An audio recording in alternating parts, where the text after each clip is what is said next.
Hi friends, welcome to voice of entertainer. Today Kalam గారి గురించి మరికొన్ని ఇంట్రెస్టింగ్ విషయాలని ఈ వీడియోలో తెలుసుకుందాం ఫ్రెండ్స్. కలాం గారు తనకి ముగ్గురు అమ్మలంటే ఎంతో ఇష్టమని, వారందరినీ తాను కలవగలిగానని కలాం గారు చెప్పారు. ఆ ముగ్గురు అమ్మలు ఎవరో తెలుసుకోవాలనుందా? మరి ఇంకెందుకు ఆలస్యం, వీడియోలోకి వెళ్ళిపోదామండి. ఒకరు తన సొంత అమ్మ, మరొకరు భారత సంగీతానికి అమ్మ ఎంఎస్ సుబ్బలక్ష్మి గారు, మరొకరు ప్రపంచానికి అమ్మ అయిన మదర్ తెరీసా గారు అని చెప్పారు.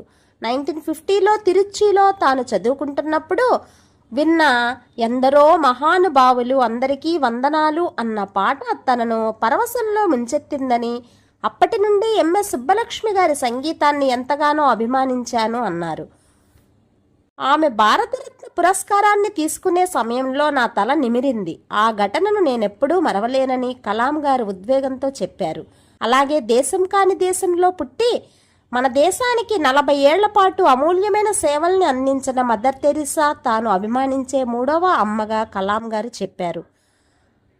కలాం గారు శాకాహారి, మద్యపాన వ్యతిరేకి, బ్రహ్మచారి, ఖచ్చితమైన వ్యక్తిగత క్రమశిక్షణను పాటించేవారు.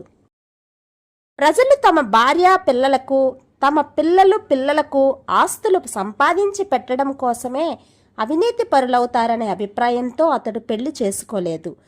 ఇస్లాం ప్రకారం అయితే ప్రతి ముస్లిం పెళ్లి చేసుకోవాలి. కలాం గారు ఖురాన్తో పాటు భగవద్గీతను కూడా చదివేవారు. తాను జీవించినంతకాలం సుదీర్ఘకాలం కృషి చేసి డెవలప్ చేసిన అణ్వాయుధ కార్యక్రమం, సాంకేతిక రంగంలో చాలా చురుకైన పాత్ర పోషించారు. భారతదేశపు యువతను వెన్నుతట్టి ప్రోత్సహించేలా చేశారు.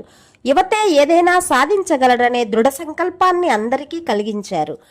ఇలాంటి మహోన్నత వృక్షం కుప్పకూలిన రోజు 2015 జూలై 27న సోమవారం సాయంత్రం షిల్లాంగ్లోని ఎయిమ్లో స్టూడెంట్స్ని ఉద్దేశించి ప్రసంగిస్తున్న కలాం గారు ప్రసంగం మధ్యలో హఠాత్తుగా కుప్పకూలారు. గుండెపోటుతో కుప్పకూలిన కలాం గారిని స్థానిక బెదానీ హాస్పిటల్కి తరలించి ఐసీయూలో ట్రీట్మెంట్ ఇచ్చినా కండిషన్ సీరియస్ అయ్యి 45 నిమిషాల్లో వ్యవధిలో కన్నుమూశారు. అప్పటికి ఆ మహనీయుని వయస్సు 84 ఇయర్స్.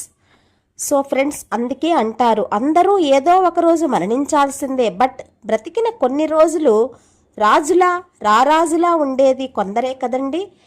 సో ఫ్రెండ్స్, వీడియో నచ్చితే తప్పకుండా లైక్ చేసి సబ్స్క్రైబ్ చేయడం మర్చిపోకండి. Thank you for watching.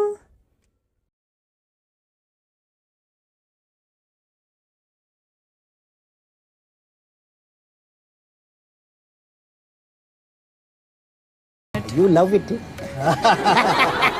You love it. You know, I personally believe. To believe in the last bench student. Because I was the last bench. Even I do, sir. You are become a life scientist, right? Yes. Very good girl. Okay. Yeah. Thank you, sir. They did not select me. Okay. Well, I personally believe I was a teacher. I was a scientist, technologist. I was the president. But I always developed interest in teaching and research. The President of the Republic of India. Where there is righteousness in the heart, there is beauty in the character. When there is beauty in the character, there is harmony in the home. Extraordinary speeches we have ever heard from a statesman